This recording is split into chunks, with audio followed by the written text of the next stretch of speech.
சொன்ன மாதிரி கௌதம் சார் ஸ்டார்ட்ல இருந்தே என்ன ஒரு பெரிய ஹீரோ மாதிரி தான் ட்ரீட் பண்ணுவார். அது ஏன்னு எனக்கு தெரியல. ஃபர்ஸ்ட் டே ஷூட்ல இருக்கும்போது அவரே என்னை தேடி வந்து சீன்ஸ் கொடுத்து தர்ஷன் தான் நாங்கள் இன்னைக்கு எடுக்க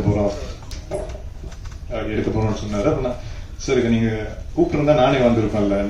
இல்ல ஒரு ஹீரோ அப்படிதான் ட்ரீட் பண்ணணும்னு சொல்லி ஃபர்ஸ்ட் டேல இருந்து லாஸ்ட் டே வரைக்கும் நான் அப்படிதான் ட்ரீட் பண்ணிட்டு இருந்தாரு. Thank you sir. அண்ட் ரீசெண்டா ஒரு பர்சனலா இஷ்யூ வரும்போது அது சாருக்கே தெரியாது. ஸோ எனக்காக வந்து காலையில இருந்து ஈவினிங் வரைக்கும் நின்றாரு. So thank you so much sir.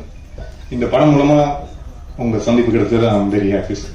And producer sir, யூஸ்வலா ஒரு சின்ன படம் மாதிரி இல்லாம ஒரு ஒரு ஒரு சப்ஜெக்டை நம்பி இவ்வளவு ஒரு அமௌண்ட் போட்டு இன்னும் ப்ரொடக்ஷன் ப்ரீ ப்ரொடக்ஷன்ல இருந்து போஸ்ட் ப்ரொடக்ஷன் எல்லாத்துலயும் இவ்வளவு ஒரு அமௌண்ட்டை போடுறதுக்கு யாருக்குமே மனசு வராது சார். பட் எனக்கு ஏன்னா யூஸ்வலா ப்ரொடியூசர்ஸ் ஹீரோஸோட பேச மாட்டாங்க ஆஃப்டர் படம் முடிஞ்சதுக்கு அப்புறம் அந்த ப்ரொடக்ஷன்ல போஸ்ட் ப்ரொடக்ஷன்ல என்ன நடக்குதுன்னு. பட் சார் டெய்லி எனக்கு அப்டேட் பண்ணிட்டே இருக்காரு. ஸோ தேங்க்யூ சார் இந்த மாதிரி ஒரு வாய்ப்பு எனக்கு கொடுத்ததுக்கு. அண்ட் நான் எப்பவுமே நம்புற விஷயம் என்ன அப்படின்னா, ஒரு டிஓபி சாருக்கு மட்டும் ஹீரோவை பிடிச்சிட்டுனா ஸ்கிரீன்ல அழகா தெரியும். அதால நான் ஸ்டார்ட்ல இருந்து டிஓபி சார் தேடி போய் ஒரு ஐஸ் வந்து வைப்பேன். ஸோ அந்த விதத்துல மெய்யும் சார் தேங்க்யூ சார். ஏன்னா இந்த படம் ஸ்டார்ட் பண்ணும்போது கண்ணில் ஒரு கட்டி வந்துருச்சு. ஸோ அதால தர்ஷன் இப்போதைக்கு கொஞ்சம் ரொம்ப க்ளோஸா போகணும் அப்படின்னு சொல்லிட்டு ஒரு 13 டேஸுக்கு அப்புறம் அந்த கட்டி போயிருச்சு. அப்ப மெய்யந்தன் சார் கூப்பிட்டு தர்ஷன் நீங்க ஆட்டத்தை பாருங்க அப்படின்ட்டு சாரே வேணாம்னாலும் எனக்கு க்ளோஸ் கேட்டாரு. ஸோ தேங்க்யூ சார், ரொம்ப நன்றி. ரொம்ப முக்கியமான ஆள் யாரு அப்படின்னா ரேணு சார் தான். ஏன்னா எந்த ஒரு ஷாட் எடுத்தாலும் டைரக்டர் சார் டிஓபி சார் எல்லாம் டிஸ்கஷன்ல இருப்பாங்க. அப்புறம் கடைசியா நாம எல்லாம் பேசினா ஓகே ரேணுட்டு ஒரு ஐடியா கேட்டுப்போம் அப்படின்னு தான் ஒரு விஷயம் நடந்துட்டே இருக்கும். நான் அப்ப யாரு ரேணு சார் அப்படின்னு, ஏன்னா ரேணு சார் இருந்து எவ்வளவு ஒரு நல்ல சீன் எடுத்தாலும் ஓகே நல்லா இருக்கு இவ்வளவுதான் வரும்.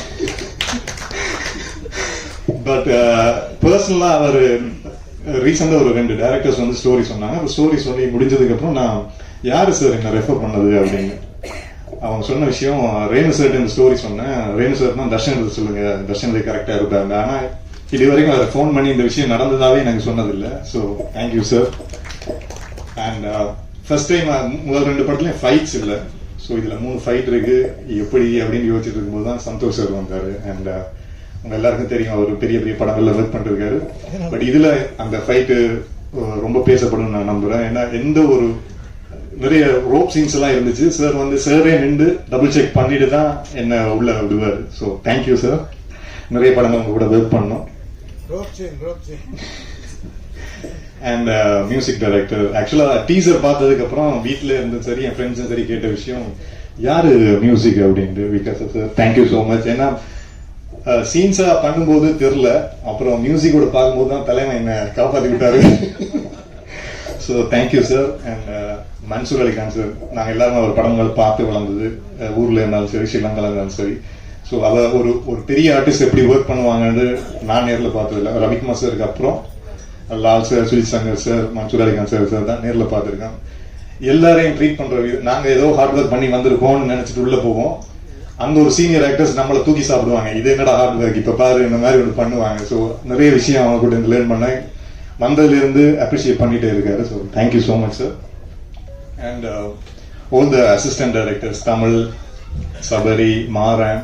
ஏன்னா யூஸ்வலா சார்கிட்ட ஏதாவது ஒரு கரெக்ஷன் சொல்லணும்னா எப்படி சொல்றது அப்படின்ட்டு நம்ம அசிஸ்டன்ட் டைரக்டர்ஸ் தான் பிடிச்சி இங்க வா இது எப்படியாவது சார் சொல்லி கன்வின்ஸ் பண்ணு சொல்லுவாங்க. ஸோ ஸ்டார்ட்ல இருந்து அந்த சப்போர்ட்டை கொடுத்துட்டே இருந்தாங்க. அண்ட் அருள் சார் மட்டும்தான் ஃபர்ஸ்ட் டேல இருந்து என்ன மோட்டிவேட் பண்ணிட்டே இருப்பாரு. நான் ஏன் அருள் சார் என்ன கைஸ் வைக்கிறாரு, நான் அந்த மாதிரி ஒன்றும் எதுவுமே பண்ணலையே அப்படின்னு. பட் அந்த ஒரு ஜெனியூனிட்டி ஸ்டார்ட்ல இருந்து இன்னும் வரைக்கும் இருக்கு. எப்ப பார்த்தாலும் சூப்பரா வருவேடா, இந்த ஹார்ட் ஒர்க்கை விட்டுறாதுன்னு சொல்லிட்டே இருப்பாரு. So thank you sir. And my friends, சில விஷயங்கள் நடக்கும்போது தான் நமக்கு தெரியும் யார் உண்மையான ஃப்ரெண்ட்ஸ் யாரு இல்லைன்னு. ஸோ நான் சென்னை வந்ததுல இருந்து எனக்கு ஒரு கார்டியன் ஏஞ்சலா இருந்த செந்தில், நான் அவங்க ஃபேமிலி, அப்புறம் நரேஷ், என் தம்பி லோகேஷ், இன்பா, முரளி அண்ட் பிரவீன், முக்கியமாக ஹர்ஷிகா. ஸோ இவங்க எல்லாரும் என் கூட இருக்கிறதெல்லாம் இந்த ஒரு லெவலுக்கு வந்திருக்கேன். ஸோ அவங்களுக்கு இந்த டைம்ல நன்றியை சொல்லிக்கிறேன். And last but not least ப்ரெஸ்ஸும் மீடியா மக்களும். பிக் பாஸ்ல இருந்து இந்த லெவலுக்கு வரத்துக்கு முக்கியமான பங்கு நீங்க மட்டும்தான். ஏன்னா அங்க இருந்து என்னோட வாழ்க்கை நடந்த விஷயங்கள், முதல் படமா இருக்கட்டும் 2வது படமா இருக்கட்டும், மக்கள்கிட்ட கொண்டு போய் சேர்த்தது நீங்க தான். அண்ட் ரீசனா நடந்த இஷ்யூல கூட நைட் ஒரு 2:30க்கு என் வீட்டு அட்ரஸ் தேடி நம்ம சைடில் இருக்கிற நியாயத்தை எடுத்து சொன்னாங்க. ஸோ அதெல்லாம் நான் இங்கே இருக்கேன். ஸோ ரொம்ப நன்றி. ஸோ இந்த படத்துலேயும் அந்த மாதிரி ஒரு உழைப்பை கொடுத்துருக்கோம். நான் மட்டும் இல்லை, இங்கே இருக்கிற எல்லாருமே கொடுத்துருக்கோம். ஸோ கண்டிப்பாக இந்த படம் உங்களுக்கு பிடிக்கும் நம்புகிறோம். அப்படி பிடிச்சிருந்தா இந்த படத்தையும் மக்களுக்கு சேர்த்துருங்க. தேங்க்யூ.